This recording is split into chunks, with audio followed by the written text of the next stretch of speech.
नमस्कार, मैं मनोज कुमार आप सभी का स्वागत करता हूं। तो आज का हमारा जो विषय है वो है मुंशी प्रेमचंद की कहानी नमक का दरोगा। नमक का दरोगा। देखिए, सबसे पहले कहानी पढ़ने के पहले हम लोगों को लेखक परिचय जानना बहुत ज़रूरी है। तो लेखक परिचय के बारे में जानते हैं। सबसे पहले प्रेमचंद के बारे में संक्षिप्त जानकारी हम जान लेते हैं। तो प्रेमचंद का असली नाम जो है वो धनपत राय है। इनका जन्म जो है 1880 में बनारस के लम्ही में हुआ था। लम्ही गांव का नाम है, बनारस के लम्ही गांव में हुआ था। देखिए, इनकी मृत्यु जो है 1936 में हुई। ठीक है, जन्म जो है 1880 में। अब सबसे बड़ी बात, इन्होंने पहली कहानी उनकी जो है वो 1915 की, वो है पंच परमेश्वर। और आखिरी कहानी जो है 1936 की कफन। ठीक है, जहाँ एक तरफ इनकी शुरुआती कहानियों में हमें आदर्श रूप देखने को मिलता है, वहीं बाद की कहानियों में यथार्थ रूप देखने को मिलता है। प्रश्न ये उठता है कि आदर्श और यथार्थ में क्या फ़र्क है। आदर्श का मतलब आइडियल, यानी एक समय के बाद जो है सब कुछ जो है बिल्कुल ठीक हो जाए, यानी जिसको कह सकते हैं कि हैप्पी एंडिंग। अगर आप पंच परमेश्वर कहानी देखते हैं तो इसमें अलगू चौधरी और जुम्मन शेख जो दोनों मित्र रहते हैं, अंत में जा कर के क्या होते हैं, बिल्कुल एक साथ मिल जाते हैं। लेकिन यथार्थ में बात यह है कि सच्चाई ये है कि कोई भी व्यक्ति किसी के साथ अगर दुश्मनी होती है, और वैसी दोस्ती जहाँ पे दो धर्मों की बात आती है, जो जातियों की बात आती है, तो वहाँ पे वह एक साथ होना, एकजुट होना नामुमकिन सा होता है। लेकिन प्रेमचंद ने प्रेमचंद की शुरुआती कहानियों में अगर हम देखें तो आदर्श रूप मिलता है, लेकिन बाद की कहानियों में यथार्थ रूप मिलता है। वहीं जो नमक का दरोगा है, इस कहानी में हम देखते हैं कि मुंशी वंशीधर जो है, सबसे पहले बात आती है शीर्षक की कि नमक का दरोगा। नमक का दरोगा मतलब क्या होता है, अर्थात ये उस समय की कहानी है जब हमारा देश अंग्रेजों के अधीन था। उस समय नमक विभाग के लिए जो है अलग से एक नियुक्ति चल रही थी। नियुक्ति मैंने अपॉइंटमेंट। उस समय मुंशी वंशीधर को जो है नमक का दरोगा बनाया गया, अर्थात वह देख रेख करे। अब हम देखते हैं, देखिए अब पाठ की तरफ बढ़ते हैं। पाठ में लाइन बाय लाइन पढ़ेंगे ताकि आप लोगों को समझ सके इस पाठ को। ठीक है, शुरू करते हैं पाठ। जब नमक का नया विभाग बना, विभाग का मतलब डिपार्टमेंट, और ईश्वरप्रद वस्तु के व्यवहार करने का निषेध हो गया। ईश्वर प्रदत्त मतलब होता है जो गॉड गिफ्टेड चीज़ें हैं, जो नेचुरल चीज़ें हैं, उस पे जो है व्यवहार करने का निषेध का मतलब रोक लगा दिया गया। तो चोरी छिपे इसका व्यापार करने लगे। व्यापार माने बिजनेस करने लगे। अनेक प्रकार के छल प्रपंचों का सूत्रपात हुआ। कोई घूस से काम निकालता था, कोई चालाकी से। अधिकारियों के पौ 12 थे, अर्थात जो भी इस विभाग में काम करता था उनको काफ़ी मोटी रकम जो है घूस के तौर पे मिलती थी। जीवन जो उनका बहुत ही आसानी से, एकदम बहुत आराम से चलने लगा। अर्थात सरकार के द्वारा, जो ब्रिटिश सरकार के द्वारा जो सैलरी तो मिल ही रही है, इसके अलावा जो है ऊपरी आमदनी भी खूब ज़ोरों शोरों से जो है उनकी जेबों में जा रही है। पटवागिरी का सर्वसम्मति पद छोड़कर लोग इस विभाग की बरकंदाजी करते थे। अर्थात बहुत सारे लोग जो पैसे का मोह जिनको है या पैसा कमाना चाहते हैं, अपनी दूसरी नौकरी को छोड़ करके नमक विभाग में आकर के काम करना चाहते थे। इसके दारोगा पद के लिए तो वकीलों का भी जी ललचाता था। यह वह समय था जब फारसीदा लोग सर्वोच्च पदों पर नियुक्त हो जाया करते थे। मुंशी वंशीधर भी जुलेखा की विरह कथा समाप्त करके रोजगार की खोज में निकले। देखिए, नाम आया मुंशी वंशीधर।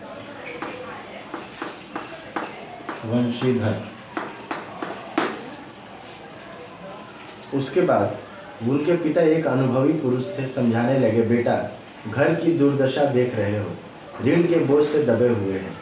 मैं कगारे का पर का वृक्ष हो रहा हूँ। कगारे पर का वृक्ष मतलब ऐसा वृक्ष, यानी ऐसा समय आ गया है कि जब तब जो है मेरी नौकरी, या कह सकते हैं कि मेरी उम्र जो है अब ढल चुकी है। अब हम जब तब जो है इस संसार से अलविदा कह सकते हैं।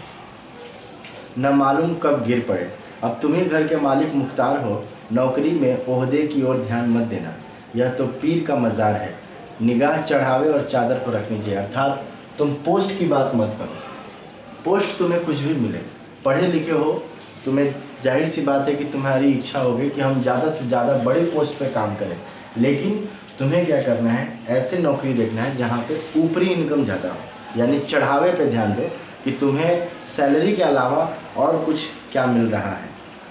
उसके बाद कहते हैं क्या, ऐसा काम ढूंढना जहाँ ऊपरी आय हो। मासिक वेतन तो पूर्णमासी का चांद है, जो एक दिन दिखाई देता है और घटते घटते लुप्त हो जाता है। ऊपरी आय बहता हुआ स्रोत है जो सदैव प्यास बुझती है। वेतन मनुष्य देता है, इसी से उसमें वृद्धि नहीं होती। ऊपरी आमदनी ईश्वर देता है, इसी से उसकी बरकत होती है। तुम स्वयं विद्वान हो, तुम्हें क्या समझाऊं। इस विषय में विवेक की बड़ी आवश्यकता है। मनुष्य को देखो, उसकी आवश्यकता को देखो और अवसर देखो, उसके उपरांत जो उचित समझो करो। गरजने वाले आदमी के साथ कठोरता करने में लाभ ही लाभ है, लेकिन बेगरज को दाव पर पाना जरा कठिन है।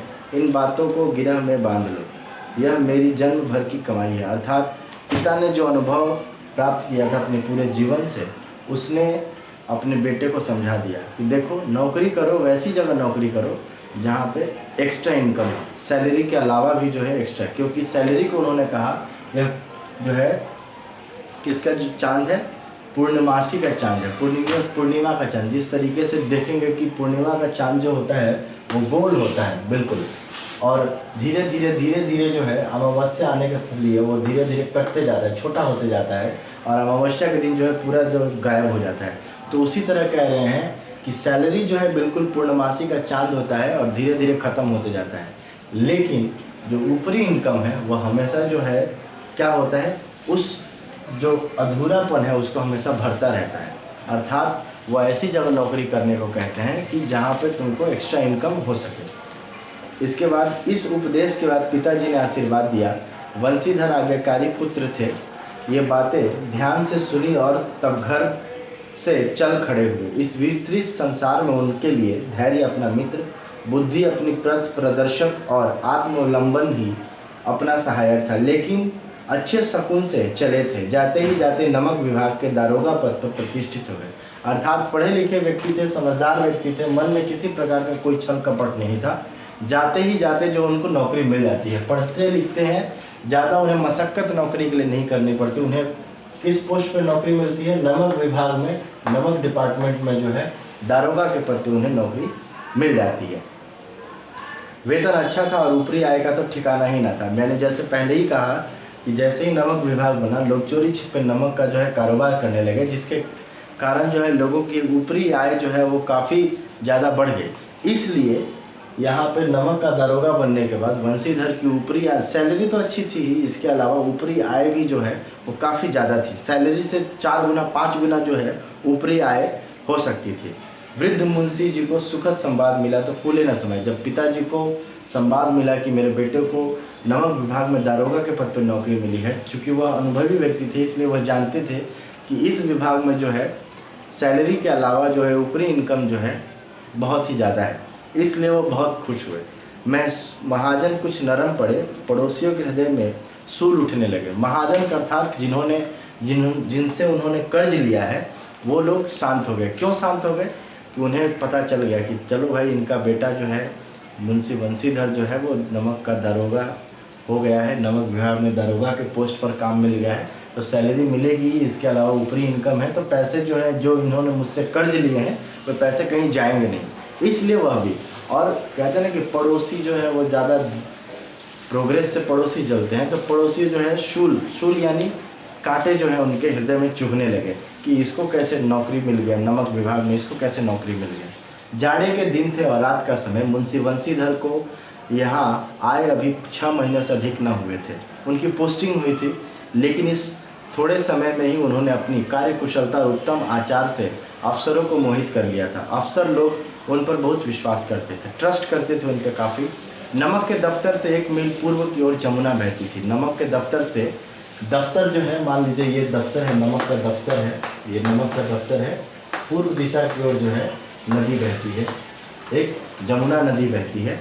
उस पर नावों का एक पुल बना हुआ था। दरोगा जी उस पर जो है नावों का एक पुल बना हुआ था। दरोगा जी किवाड़ बंद किए मीठी नींद सो रहे थे। अचानक आंखें खुली तो नदी के प्रवाह की जगह गाड़ियों की गड़गड़ाहट तथा मल्लाहों का कोलाहल सुनाई दिया। उठ बैठे, इतनी रात ये गाड़ियाँ क्यों नदी के पार जाती हैं? अवश्य कुछ न कुछ गोलमाल है। तर्क में भ्रष्ट को पुष्ट किया, भ्रम को पुष्ट किया। उसके बाद वर्दी पहनी, तमंचा जेब में रखा। तमंचा यानी बंदूक, ठीक है, रिवॉल्वर। और बात की बात में घोड़ा बढ़ाए हुए पुल पर आ पहुँचे। घोड़ा से देखिए, उस समय जो है अफसरों को मोटर गाड़ी या 4 चक्का जो है या 4 व्हीलर जो है वो नहीं, उस समय ब्रिटिश के समय में घोड़ा दे दिया जाता था उनको, घोड़े से वो गश्त लगाते थे। तो मुंशी बंशीधर भी जो है घोड़े से गश्त लगाने के लिए चल दिए। तो जाके देखते हैं क्या कि गाड़ियों की एक लंबी कतार पुल के पार जाती दिखी। डांट कर पूछा, किसकी गाड़ियाँ हैं? थोड़ी देर तक सन्नाटा रहा। आदमियों ने कुछ कानाफूसी हुई। तब आगे वाले ने कहा, पंडित अलोपी दीन की। अब सबसे बड़ी बात है कि पंडित अलोपी दीन जो है उस एरिया के सबसे प्रतिष्ठित व्यक्ति थे। लोगों के नज़र में वो बहुत ही सम्मानीय व्यक्ति थे। कौन पंडित अलोपी दीन? दातागंज के मुंशी बंशीधर चौक के। मैंने जैसे कहा कि वो बहुत ही कहा कि उनका समाज में मान सम्मान है, तो मुंशी बंशीधर को भी यह मतलब कह सकते हैं कि उन्हें अंदाज़ा नहीं था कि पंडित अलोपी दीन इस तरीके का कार्य कर सकते हैं। पंडित अलोपी दीन इस इलाके के सबसे प्रतिष्ठित जमींदार थे, लाखों रुपए की लेन देन करते थे। इधर छोटे से बड़े ऐसे कौन ऐसे थे जो उनके ऋणी ना हो, यानी सबकी वह कुछ न कुछ मदद करते थे। व्यापार बड़ा लंबा चौड़ा था, बड़े चलते पुर्जे आदमी थे। अंग्रेज अफसर उनके इलाके में शिकार खेलने आते और उनके मेहमान होते। 12 मास सदा व्रत चलता रहता, अर्थात हमेशा जो है लोगों का तांता उनके पास आना जाना लगा रहता था। वो बहुत ही रईस के आदमी थे। मुंशी जी ने पूछा, गाड़ियाँ कहाँ जाएंगी? उत्तर मिला, कानपुर। लेकिन इस प्रश्न पर कि इनमें क्या है, सन्नाटा छा गया। दरोगा साहब का संदेह और भी बढ़ा। अब जब पूछा गया प्रश्न कि आखिर इन गाड़ियों में जो है ये जो पार हो रही है नदी के ऊपर से, इनमें क्या है, तो जो गाड़ीवान है उन्होंने जवाब नहीं दिया। तो मुंशी बंशीधर को और ज़्यादा शक हुआ कि आखिर इसमें है क्या। तो उन्होंने क्या किया, और ज़ोर से पूछा। क्या कहा? कुछ देर तक उत्तर की बाट देखकर वह जोर से बोले, क्या गूंगे हो गए हो?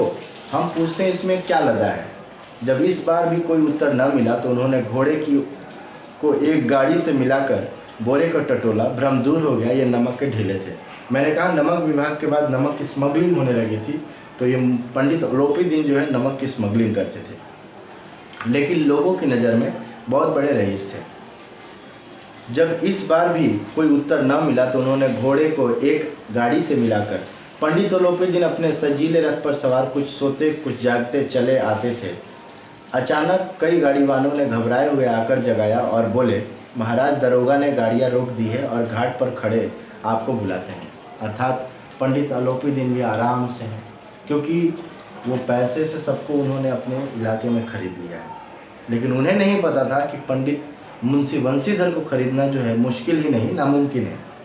पंडित अलोपी दीन का लक्ष्मी जी पर अखंड विश्वास था। उनको ऐसा मानना था कि हम पैसे से किसी को भी खरीद सकते हैं। तो ये दारोगा किस खेत की मूली है। वह कहा करते थे कि संसार का तो कहना ही क्या, स्वर्ग में भी लक्ष्मी का ही राज्य है। उनका यह कहना यथार्थ ही था। यथार्थ यानी सच। न्याय और नीति सब लक्ष्मी के ही खिलौने हैं, इन्हें वह जैसे चाहती है नचाती है। लेटे ही लेटे गर्व से बोलो, चलो हम आते हैं। यह कहकर पंडित जी ने बड़ी निश्चिंतता से पान के बीड़े लगाकर खाए।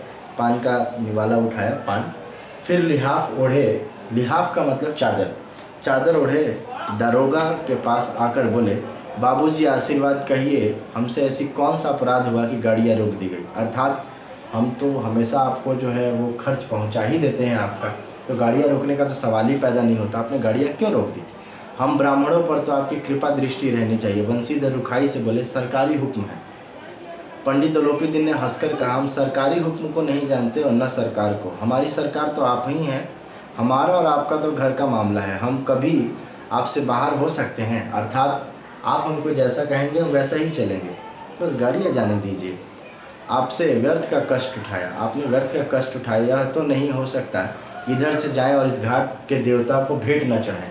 अर्थात कह देते, भेंट हम चढ़ा देते, कितना पैसा चाहिए आपको, मैं तो आपकी सेवा में स्वयं ही आ रहा था। वंशीधर पर ऐश्वर्य की मोहनी वंशी का कुछ प्रभाव न पड़ा। अर्थात वंशीधर, मैंने जैसे पहले ही कहा था कि वंशीधर जो है बहुत ही नेक और ऑनेस्ट ऑफिसर थे, इसलिए जो है पंडित अलोपीदीन के घूस देने का जो तरीका और ये उनको बोलने का तरीका जो उनको प्रभावित नहीं कर सका।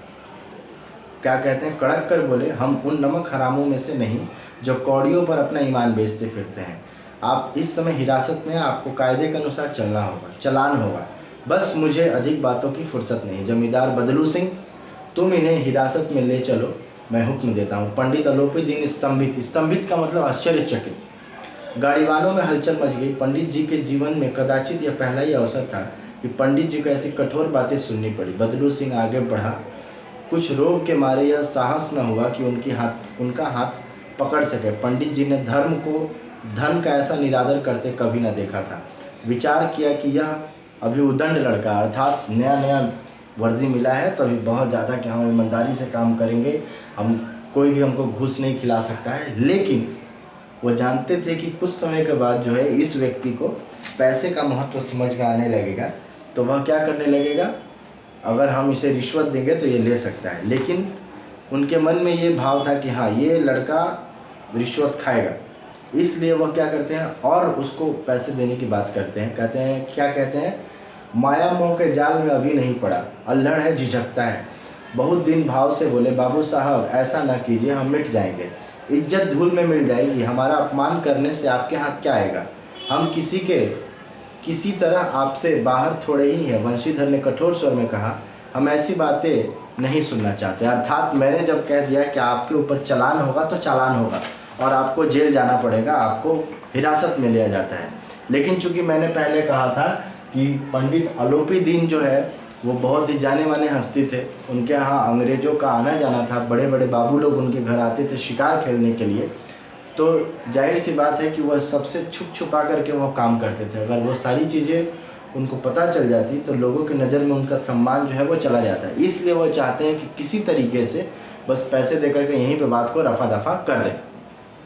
अलोपीदीन ने जिस सहारे का चट्टान समझ रखा था वह पैरों के नीचे से खिसकता हुआ मालूम हुआ। अर्थात इस कथन का मतलब है कि वह पैसे को ही जो है चट्टान समझते थे कि पैसे के सामने सब कुछ जो है बिक जाएगा, सब कुछ झुक जाएगा। लेकिन खिसकता हुआ, अर्थात उस पैसे के बल पे ही तो वो कूद रहे थे, पैसे के बल पे ही तो लोगों को वह क्या करते थे, खरीद लेते थे। लेकिन यहाँ पे तो इस व्यक्ति को खरीद नहीं पाए, तब उनका जो है दिमाग ही काम नहीं कर रहा कि अब करे तो करे क्या। स्वाभिमान और धन ऐश्वर्य को कड़ी चोट लगी, किंतु अभी तक धन की सांख्यिक शक्ति का पूरा भरोसा था। अर्थात वो सोचे कि चलो ज़्यादा अमाउंट दे देंगे, कैसे भी करके ज़्यादा अमाउंट देंगे तो बस इनको जो है अपने अंडर में ले लेंगे और मेरा गाड़ी जो है वो पार हो जाएगा। अपने मुख्तार से बोले, मुख्तार मैंने मुख से, लाला जी 1000 के नोट बाबू साहब को भेंट करो, आप इस समय भूखे सिंह हो रहे हैं। अर्थात कहा कि 1000 रुपया घुस दिया। देखिए आज से कहानी बहुत साल पहले की है, तो जाहिर सी बात है कि यहाँ पर जो है 1000 रुपये मतलब बहुत ज़्यादा रुपए। वंशीधर ने गर्म होकर कहा, 1000 नहीं 1 लाख भी मुझे सच्चे मार्ग से नहीं हटा सकते। धर्म की इस बुद्धिहीन दृढ़ता और देव दुर्लभ त्याग पर मन झुलसाया। अब दोनों शक्तियों ने संग्राम होने लगा। धन से उछल उछल कर आक्रमण करने लगे।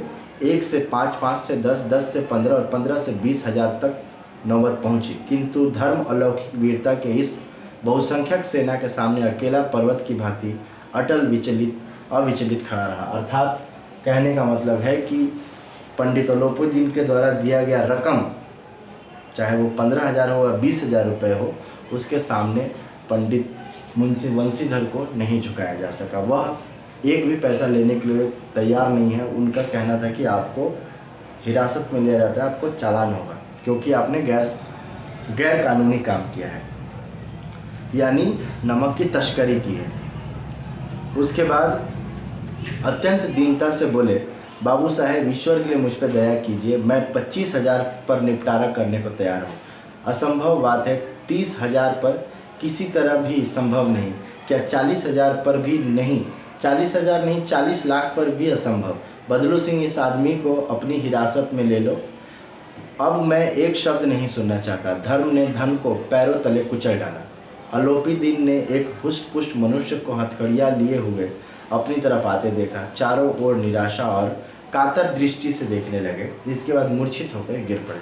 क्योंकि उन्होंने अपने जीवन में ऐसा कभी अनुभव किया ही नहीं। उन्हें हमेशा जीतने की आदत थी, लेकिन वो पहली बार हारते हैं और उस हार को स्वीकार नहीं कर पाते हैं और वो बेहोश हो जाते हैं। मूर्छित यानी बेहोश। दुनिया सोती थी पर दुनिया की जीभ जागती थी। सवेरे देखिए तो बालक वृद्ध सबके मुंह पर यही बात सुनाई देती थी। जिसे देखिए वह पंडित जी के इस व्यवहार पर टीका टिप्पणी कर रहा था। निंदा की बौछारें हो रही थी, मानो संसार में अब तक पापी का पाप कट गया।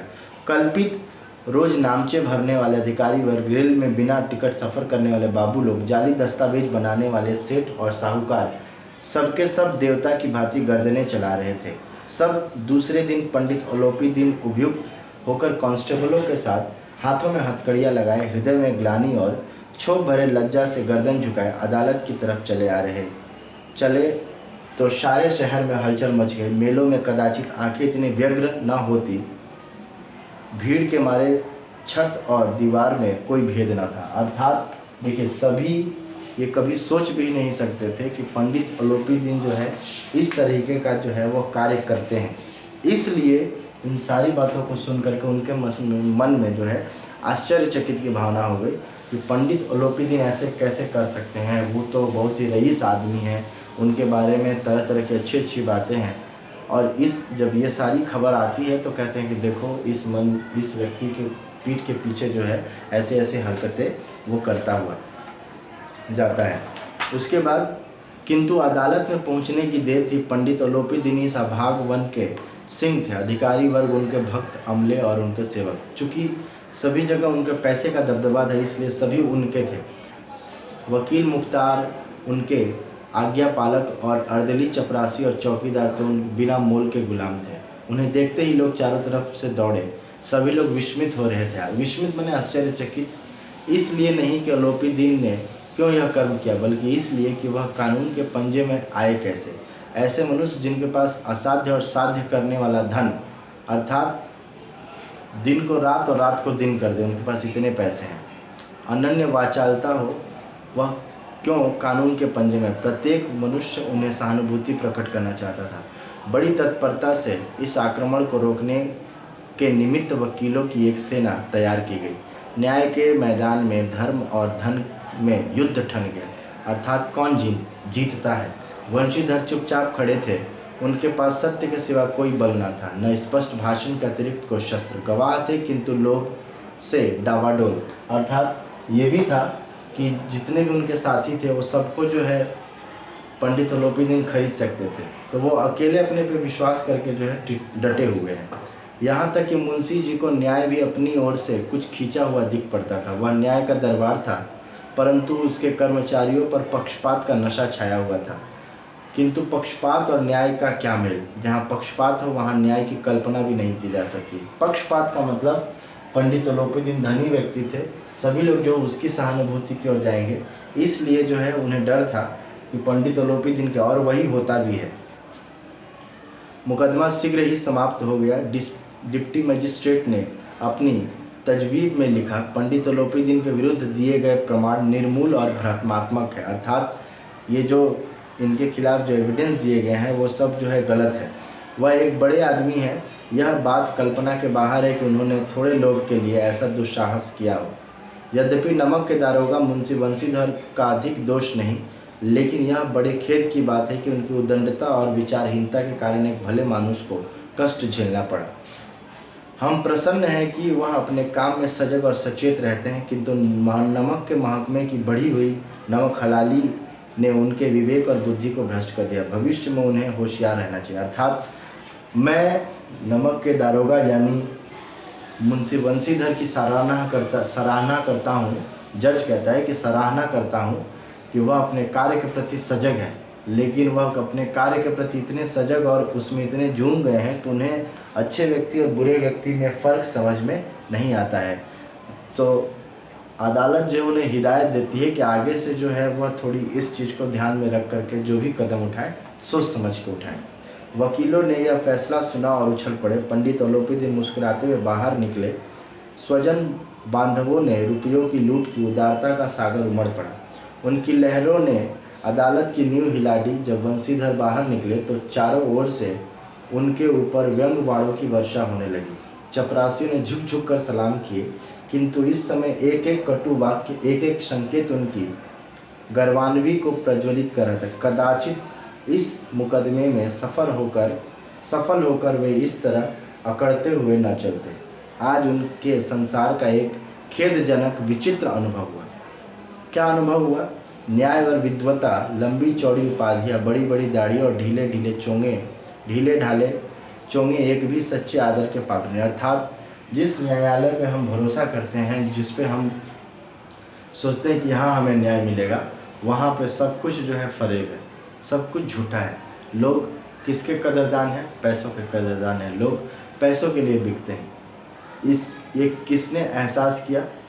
यह एहसास किया मुंशी वंशीधर ने। वंशीधर ने धन के बैर मोल लिया था। उनका मूल्य चुकाना अनिवार्य था। कठिनता से एक सप्ताह बीता होगा कि मुअत्तली का परवाना आ पहुंचा। कार्यपरायणता का दंड मिला। बेचारे भग्न हृदय, शोक और खेद से व्यथित घर को चले। बूढ़े मुंशी जी तो पहले ही कुड़बुड़ा रहे थे कि चलते चलते इस लड़के को समझाया था, लेकिन इसने एक न सुनी। सब मनमानी करता है। हम तो तगादे सहे बुढ़ापे में भकत बनकर बैठे और वहाँ बस वही सूखी तनख्वाह। अर्थात इसको कितना समझाता कि देखो, जाओ वहाँ पे एक्स्ट्रा इनकम बहुत मिलेगा, कमाओ खाओ, अच्छे से मेरा कर्ज जो है वो निपटा दो, सुखी से रहेंगे। लेकिन नहीं, इनको तो ईमानदारी का भूत सवार है। अपने बेटे को कहता है, हमने भी तो नौकरी की है, कोई ओहदेदार नहीं थे, लेकिन काम किया, दिल खोल कर किया, और आप ईमानदार बनने चले हैं। घर में चाहे अंधेरा हो, मस्जिद में अवश्य दिया जलाएंगे। खेद ऐसी समझकर पढ़ना लिखना सब अकारथ गया। इसके थोड़े ही दिनों बाद जब मुंशी वंशीधर इस दुरावस्था में घर पहुँचे, बूढ़े पिताजी ने यह समाचार सुना तो सिर पीट लिया। बोले, जी चाहता है कि तुम्हारा और अपना सिर फोड़ दूँ। बहुत देर तक पछता कर हाथ मलते रहे। क्रोध में कुछ कठोर बातें भी कही। यदि वंशीधर वहाँ से टल न जाते तो अवश्य ही यह क्रोध विकट रूप धारण करता। अर्थात पिता को बहुत ज़्यादा गुस्सा है। क्यों? उनके पुत्र के द्वारा किया गया इस कार्य से, क्योंकि अपने पुत्र से उनकी बहुत बड़ी बड़ी आशाएं हैं उसके सरकारी वेतन के द्वारा ऊपरी इनकम से। उनके पिता का कहना है कि तुम ऊपरी इनकम भी लो, घूस खाओ, अर्थात जीवन को अच्छे तरीके से जियो, पहले अपने इसको सुधारो, फिर दुनिया को सुधारने चलेंगे। वृद्धा माता को भी दुख हुआ। जगन्नाथ और रामेश्वर की यात्रा की कामनाएं मिट्टी में मिल गई। पत्नी ने तो कई दिनों तक सीधे मुंह बात ही नहीं की। अर्थात घर के सभी लोग जो उनसे रुष्ट है। क्यों? उन्होंने घूस नहीं दिया। इस प्रकार एक सप्ताह बीत गया। संध्या का समय था। बूढ़े मुंशी जी बैठे राम नाम की माला जप रहे थे। इसी समय उनके द्वार पर सजा हुआ रथ आकर रुका। हरे और गुलाबी पर्दे पर छाहिए बैलों की जोड़ी, उनकी गर्दन में नीले धागे, सींगे पीतल से जड़ी हुई। कई नौकर लाठियाँ कंधों पर रखे साथ मुंशी जी अवगानी को दौड़े। देखा तो पंडित अलोपीदीन। एक सप्ताह के बाद, 7 दिनों के बाद जो है कौन आता है? मुंशी पंडित अलोपीदीन, माफ कीजिएगा, पंडित अलोपीदीन जो है उनके घर आते हैं। कहते हैं झुककर दंड, तो पिताजी जो है वो झुककर दंडवत प्रणाम करते हैं। लप्पो चप्पो की बातें करने, हमारा भाग्य उदय हुआ जो आपके चरण इस द्वार पर आए। आप हमारे पूज्य देवता हैं, आपको कौन सा मुंह दिखाएं? मुंह में तो कालिख लगी हुई है, किंतु क्या करें, लड़का अभागा कपूत है, नहीं तो आपसे क्यों मुंह छिपाना पड़ता। ईश्वर निसंतान चाहे रखे, पर ऐसी संतान न दे। देखिए, कोसने लगते हैं कि भगवान हमको लड़का नहीं देता, वो मंजूर था, लेकिन ऐसा कपूत लड़का दे दिया है कि जो हम सर मेरा कटा दिया। देखिए, सोचिए, ईमानदारी से लड़का जी रहा है तो पिता का जो है सर कट रहा है, पिता का सर कट रहा है। और किसके सामने वो कह रहे हैं? पंडित अलोपीदीन के सामने जो है वो सारी बातें कहता है। अलोपी दीन ने कहा, नहीं भाई साहब, ऐसा न कहिए। मुंशी जी ने चकित होकर कहा, ऐसी संतान को और क्या कहूँ। अलोपी दीन ने वात्सल्यता स्वर में कहा, कुल तिलक और पुरुषों की कीर्ति उज्ज्वल करने वाले संसार में ऐसे कितने धर्मपरायण मनुष्य हैं, अर्थात अपने कर्तव्य के प्रति निष्पक्ष होकर के कार्य करने वाले ऐसे बहुत ही कम ही व्यक्ति हैं जो धर्म पर अपना सब कुछ अर्पण कर सका। अलोपी दीन ने वंशीधर से कहा, दारोगा जी, इसे खुशामद न समझिए। खुशामद करने के लिए मुझे इतना कष्ट उठाने की ज़रूरत न थी। उस रात को आपने अपने अधिकार बल से मुझे अपनी हिरासत में लिया, किंतु आज मैं स्वेच्छा से आपकी हिरासत में आया हूँ। मैं हजारों रईस और अमीर देखे, हजारों उच्च पदाधिकारियों से काम पड़ा, किंतु मुझे परास्त किया तो आपने, अर्थात एक से एक धुरंधर से मेरा पाला पड़ा, लेकिन सभी को मैंने जीत लिया और मुझे कोई नहीं हराया। हराया केवल किसने? आपने हरा दिया। कुछ आप में क्वालिटी है, आप में कुछ गुण है, जिसके कारण मुझे आपने हरा दिया और मैं आप पे इस कर्तव्य परायण अधिकार कार्य के प्रति समर्पण को देख करके मैं आप पे मोहित हूँ। मैंने अपना शहर और अपने धन का गुलाम बनाकर छोड़ दिया। मुझे आज्ञा दीजिए कि मैं आपसे कुछ विनय करूं। वंशीधर ने अलोपी दीन को आते देखकर उठकर सत्कार किया, किंतु स्वाभिमान सहित समझ गए कि यह महाशय मुझे लज्जित करने और जलाने आए हैं। क्षमा प्रार्थना की चेष्टा नहीं, वरन उन्हें अपने पिता की यह ठकुर सुहाती की बात असह्य सी प्रतीत हुई। पर पंडित जी की बातें सुनी तो मन का मैल मिट गया। पंडित जी की ओर उड़ती हुई दृष्टि से देखा, सद्भाव झलक रहा था, अर्थात पंडित अलोपी दीन के मन में किसी प्रकार का कोई भाव नहीं था। वह आए थे, सच्चे मन से आए थे और पुरानी बातों का उन पर जो है कोई वैसा कोई प्रभाव नहीं था। उन सारी चीज़ों को भूल करके, दरकिनार करके जो है पूरे अपने व्यक्तित्व को किसके सामने झोंक देना चाहते थे? उनके सामने सिर झुकाना चाहते थे। किसके सामने? मुंशी वंशीधर के सामने। गर्व ने अब लज्जा के सामने सिर झुका दिया। शर्माते हुए बोले, यह आपकी उदारता है जो ऐसा कहते हैं। मुझसे कुछ अविनय हुई है, मुझे क्षमा कीजिए। मैं धर्म की बेड़ी में जकड़ा हुआ था। अर्थात देखिए, मैं जहाँ काम करता हूँ, वंशीधर कहते हैं अलोपी दीन से, देखिए जब मैं काम करता हूँ उसके कुछ नियम और कानून थे। मैं उस नियम और कानून के चलते मेरे हाथ बंधे हुए थे, इसलिए मुझे आपको हिरासत में लेना पड़ा। उसके लिए मैं माफ़ी चाहता हूँ आपसे। नहीं तो वैसे मैं आपका दास हूँ। जो आज्ञा होगी वह मेरे सिर माथे पर, अर्थात जो आप कहेंगे। आप इतने बड़े पढ़े लिखे, इतने रईस आदमी हैं, आप जैसा कहेंगे हम वैसा ही करेंगे। अलोपी दीन ने विनीत भाव से कहा, नदी तट पर आपने मेरी प्रार्थना स्वीकार नहीं की, किंतु आज स्वीकार करनी पड़ेगी। देखिए, उस दिन तो हम आपको पैसा दे रहे थे, आप नहीं ले, लेकिन आज हम आपको जो देंगे वो आपको मानना पड़ेगा।